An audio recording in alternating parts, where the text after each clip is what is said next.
Hi, everyone. Steve Adubato. We kick off the program with an in-depth interview with a scholar who understands international affairs better than most. He's Professor Joseph Huddleston, who's Associate Professor at the School of Diplomacy and International Relations at Seton Hall University, one of our higher ed partners. Professor, good to see you.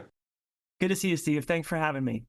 Let's do this because there's so many areas I want to talk about. But one is this: tell folks about the exact fellowship that you had in Washington, D.C. with United States Senator Cory Booker's office, please. Sure. Yeah, I got a fellowship from the Council on Foreign Relations. They sponsor scholars to spend a year in government. So once they awarded me that fellowship, I reached out to Senator Booker's office, and after a few discussions, decided to join their team, their foreign policy team, for the year. Number one area I want to talk about: USAID. What is USAID? What were the cuts to it, and why does it matter? USAID stands for U.S. Agency for International Development. It was introduced, I think, under the Kennedy administration, basically to help development, health, medicine, those kinds of programs around the world, and ultimately to increase what we call soft power of the American government, meaning boost our reputation, do good in the world, and therefore get a diplomatic benefit from that. Before the Trump administration, the budget was about $32 billion for the 2024 year. The Trump administration cut that, I believe, by as much as 90%. Not only that, they moved the entire organization into the State Department. Basically, didn't they take the letters off the building and then just say, now you're not going to have your own space? They're now housed where? Department of State? Yeah, they moved them into the State. So hold on one second. Sorry for interrupting, Professor. Sure. This was Elon Musk, DOGE, the Department of Government Efficiency. Yeah. Okay. Elon Musk's not there anymore. I don't think he has his chainsaw anymore. But that being said, they do away with it. But then they put it in the Department of State. And the Trump administration is saying, what are you talking about? We're more efficient. We saved money. We cut it back because America should be first. You say what, Professor? They didn't really save much money because a lot of the people they fired illegally. And, these people were still being paid even though they weren't being allowed to do their work, right? So that's part one. The U.S. government was also on the hook for a lot of contracts with what we call implementing partners. These are nonprofits like Catholic Relief Services, Mercy Corps, World Vision. They do a lot of the work abroad of providing these services, and they have contracts with the U.S. government. So a lot of the cuts to those contracts were also, not, for one, they were not backed up by Congress, because Congress, allotted this money to be spent on international development. And at the end of the day, it just didn't really wind up saving a lot of money at all. It really just devastated the lives of people in poor countries. Be more specific, the human cost here, Professor. It's really hard to estimate that accurately, but here's what I'll say. Most scholars and sort of estimates of this put at least hundreds of thousands, at least 100,000. There's a scholar at Boston. Oh, wait, 100,000 what? 100,000 lives lost. How? In the developed because of the canceling of medication, the interruption of refugee aid programs, a really big one, the withdrawal of efforts to eradicate HIV and AIDS, especially on the African continent. All kinds of medical programs were just totally devastated by this. So you have women and families all across the developing world who suddenly were without medication for treating both HIV and other diseases like cholera and hepatitis. And suddenly they run into a dead end on their medication, and they're not able to continue that. So there's just this kind of slow unraveling of health programs that's still going on in places like sub-Saharan Africa.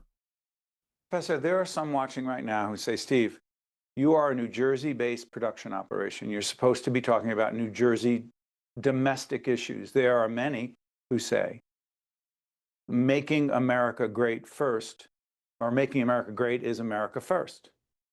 there are many who now question, why are we even talking about this? And how does it relate to anyone in New Jersey or the United States of America? You say what, Professor?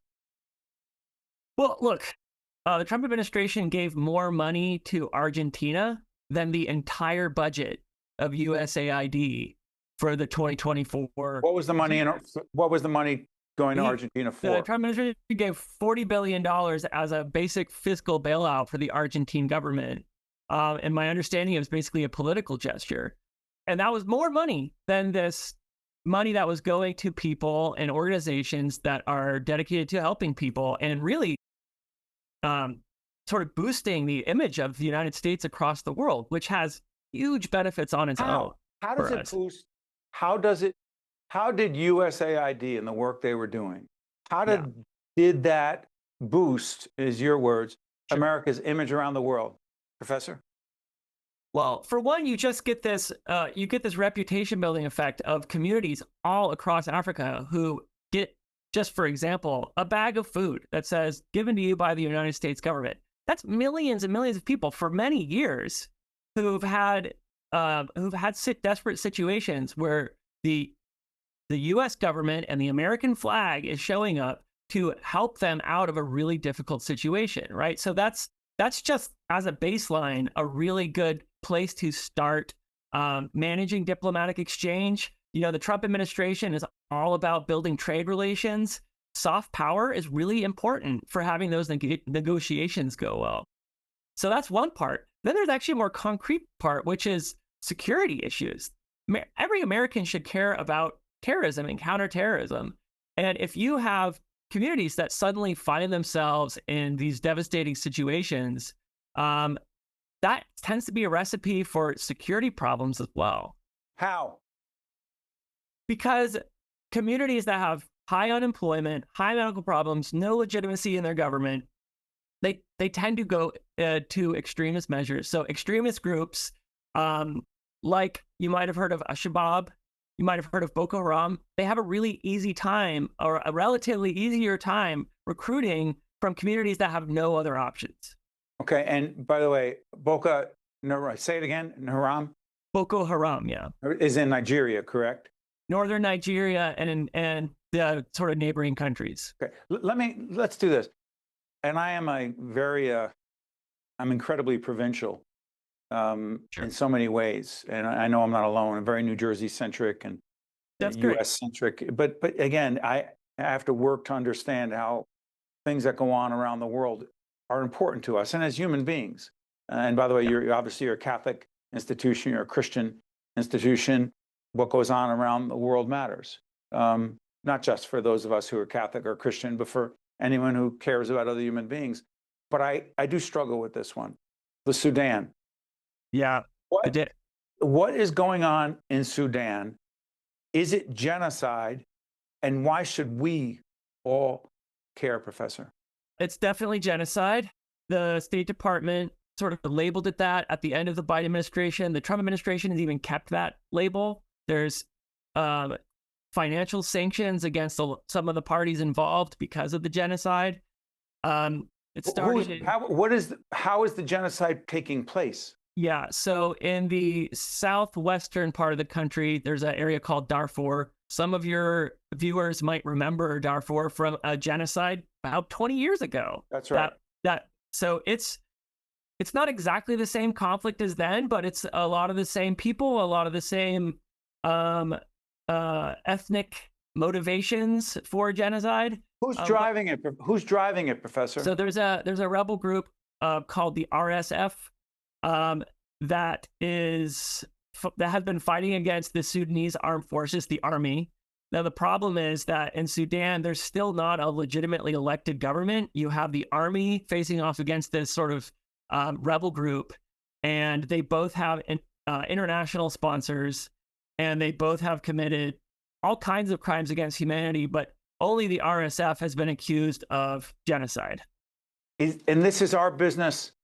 Why, Doctor?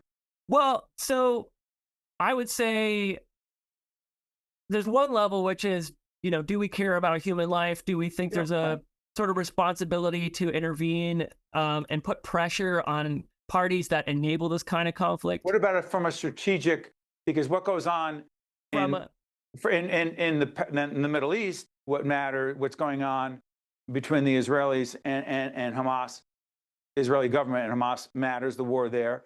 The war with Russia and Ukraine matters. There's strategic interest. Is there a strategic U.S. interest in the Sudan? Not like in those other places, except that we don't want to see a domino effect of the whole region of Northeast Africa and the Horn of Africa falling apart.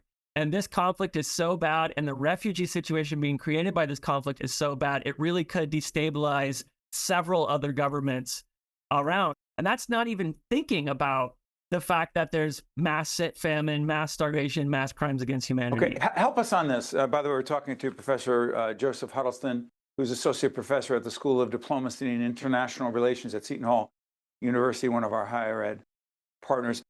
I have heard President Trump say many times, let's just fact check. No opinion, no ideology, fact check. I have solved, the number changes, 7, 8 wars. What does he mean? Oh, boy. He's working on the next one, and I think the next one is Russia-Ukraine, as we speak, around Christmas 2025. Yep. Has he ended 7, 8 wars? No, the only one I think maybe his administration actually does deserve some credit for is negotiating an end to the conflict in the Democratic Republic of Congo. And he basically did that by buying people off and making with the U.S. government. The Rwandan government was involved in that one. And he basically said, look, if we can stop the fighting here, the U.S. is going to incentivize businesses to go invest in mining and basically exploit the natural riches of that country. And that's the sort of basis of the negotiation. So that one, I think, maybe deserves some credit for. Okay, what about do you know the other wars he's talking about? I mean, he's trying to claim credit for Gaza. He's trying to claim credit for India and Pakistan had a few weeks where they were exchanging fire. So I don't think it's fair for the U.S. government to claim any credit or for the Trump administration to claim any credit in those. The U.S. is involved in negotiations on the end of most conflicts because the U.S. is a powerful player in international politics. But the fact of the matter is that, take India and Pakistan, they negotiated, they both recognized it wasn't in their interest to continue to fight a war with each other. And they negotiated the end to that conflict themselves, right? So maybe an American was in the room, but I don't think that's enough to say that we can claim all the credit for it. We talk to you 4 months from now. Will the war between Ukraine and Russia be over? I don't think so. You don't? Okay. No. Professor Joseph Huddleston, who's Associate Professor at the School of Diplomacy and International Relations at Seton Hall University. Professor, thank you so much for joining us. We appreciate it. Thank you very much, Steve. You got to stay with us. We'll be right back. Think Tank with Steve Adubato is a production of the Caucus Educational Corporation. Funding has been provided by the Fund for New Jersey, IBEW Local 102, Hackensack Meridian Health, Robert Wood Johnson Foundation, the Turrell Fund, a foundation serving children, Eastern Atlantic States Regional Council of Carpenters, New Jersey Sharing Network, EJI Excellence in Medicine Awards, a New Jersey Health Foundation program. Operating Engineers, Local 825. And by these public-spirited organizations, individuals, and associations committed to informing New Jersey citizens about the important issues facing the Garden State.